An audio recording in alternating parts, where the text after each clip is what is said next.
क्या नाम है आपका? जिक्रिया। जिक्रिया। जिक्रिया किस क्लास में पढ़ते हो? पीजी में। स्कूल? Prolific Cambridge school.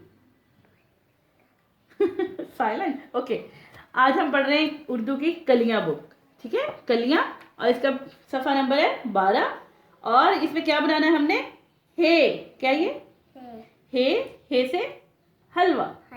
हे से हलीम। हलीम। अब हे की शक्ल बनाओ, इसके साथ ट्रेसिंग करनी है आपने। हे में, इसमें हे में बनाओ। Good boy. आराम आराम से लेके आना। अच्छा, नीट नीट सी लाइन बनानी है। इसके साथ साथ आ जाओ, एरो के साथ साथ नीचे तक ऐसे गोल बनाते रहो। ले आओ ले आओ ले आओ ले आओ, थोड़ा सा रह गया, थोड़ा सा रह गया। ले आओ एंड तक। चलो जी, ठीक है। ये क्या बना? हे। अभी फिलहाल ऐसे ही वो, क्योंकि इसमें डॉट्स नहीं है। It's okay. अब आप कलरिंग करेंगे। ठीक है, अब आप देखो कौन सा कलर लेना है आपको। कौन सा कलर चाहिए? ग्रीन और ब्लू और येलो, व्हाटएवर। ब्लू वन करो। किसमें करना है?